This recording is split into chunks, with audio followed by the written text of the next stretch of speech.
accumulate grit. And so what I'm doing is I'm just taking my little brush. It's not a wire brush, it's nylon bristle brush. I do have a wire brush, but I really don't think I want to use that. Although it wouldn't really hurt too much on the tool, all things considered. If I scratch the tool, so what? It's going to be covered up with pitch in any event. But I'm just working my way around to loosen up all of the all of the 3 micron grit that's in here. Just sort of loosen it up a bit. I'm sure you can hear noise. Again, I'm working in my basement of my farmhouse that I rent in Brewster, New York, from Bruce Salinger. Take a... Mr. Riley, are you down there? I'm recording something. What can I do for you, dear? Nothing. I got it done. Fine. Just cleaning up the tool a little bit. That was my wife, no doubt calling me for dinner. Just work these concentric circles out. Wipe it off with a paper towel. Work it again. Now somehow or other, I really don't know how this happened. I've also got, as you can see, some pitch on the tool. And I'm going to have to clean that off. How am I going to clean it off? Well, it's really not that hard, but I do want to do it thoroughly. I'm going to take my bottle of turpentine,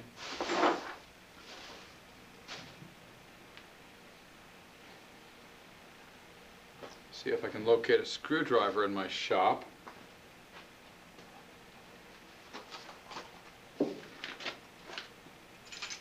Office key works just as well. Flip it under there and just pop the top off. These are childproof covers because, as we all know, turpentine is pretty rough stuff. You don't want to inadvertently get it on you, get it in you, get it into a kid. So you really want a childproof cover. I just poured some out on top of the tool. I'm going to use that same rag.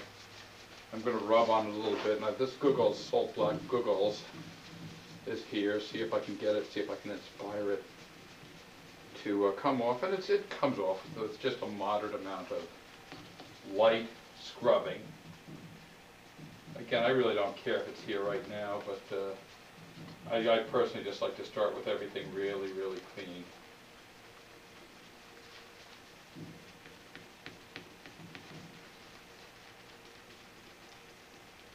Rub hard, get it out. Rub hard, get it out. Just get this whole thing really pretty clean.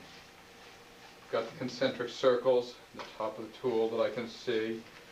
Not really gaining too much by cleaning off the tool because, remember, it is all going to be covered up with pitch.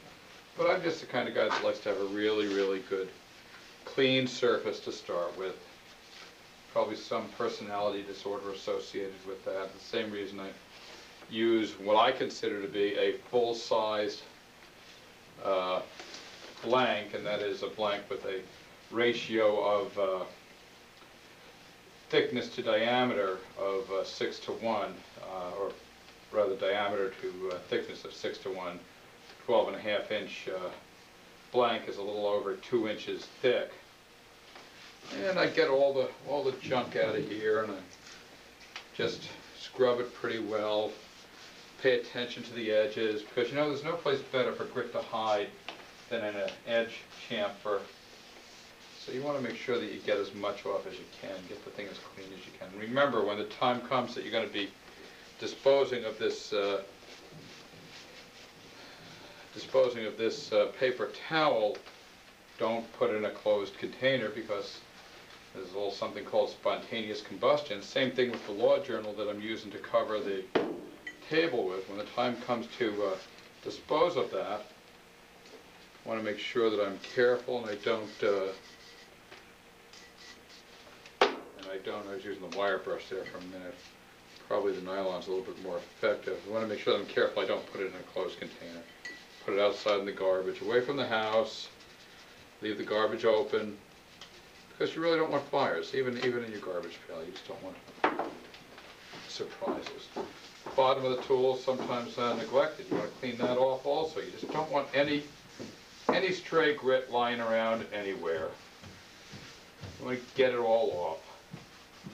Just get it all off before you start melting your pitch and going forward and pouring. And you know, if you get something stuck in there, you know, when it comes out while you're polishing, you won't do a great deal of damage, but you know, you might end up with a scratch. And while a particular scratch or two isn't going to hurt your the quality of your reflecting surface at all, you know, from an observing point of view, from a matter of pride, you know, I just like to have really nice, clean, reflecting surfaces. I like them to look clean.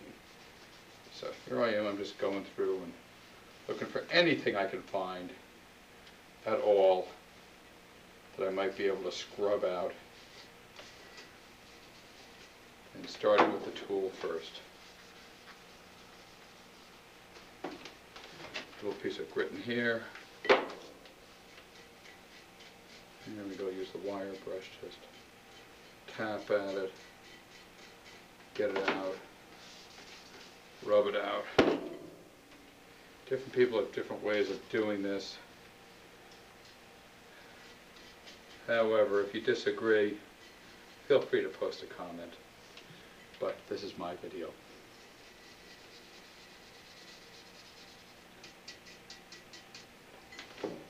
And ultimately it'll be my mirror, and my success or my failure. I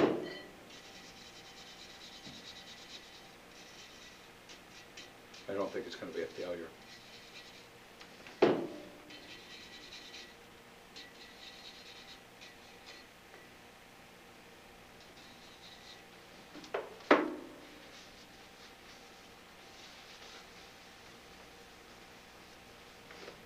I had earlier chamfered this with a whetstone. The chamfer's not all that great, but it's not all that bad either. I'd rather have more reflecting surface and less chamfer, my own personal opinion. By the same token, I really don't like it when the edge chips or when I get cracks inside the glass. That really just really irritates me tremendously. We don't like that. We like to have nice, clean looking surfaces.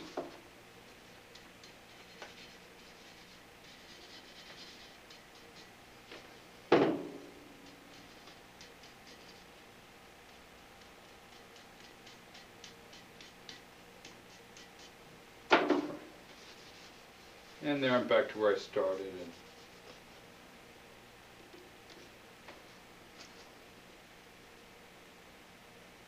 a couple of places I might have missed.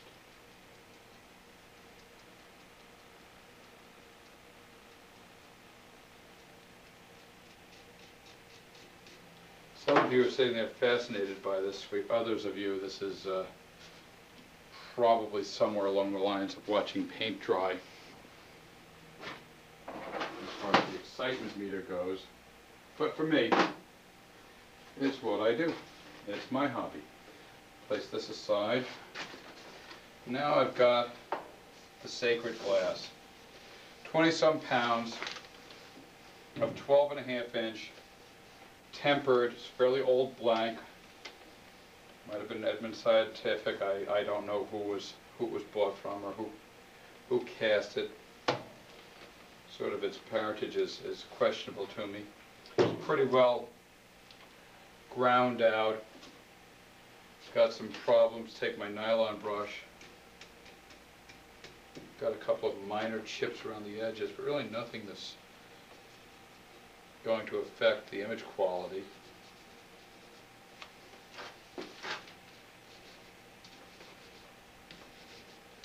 I want to get this aluminum oxide out. Aluminum oxide has a way of just sort of hanging around cakes inside of chips and crevices on the mirror and then pops out when you least expect it, giving you a nice chip, something you don't really want. You know, the other thing you have to remember is we're dealing with a pretty high quality optical glass.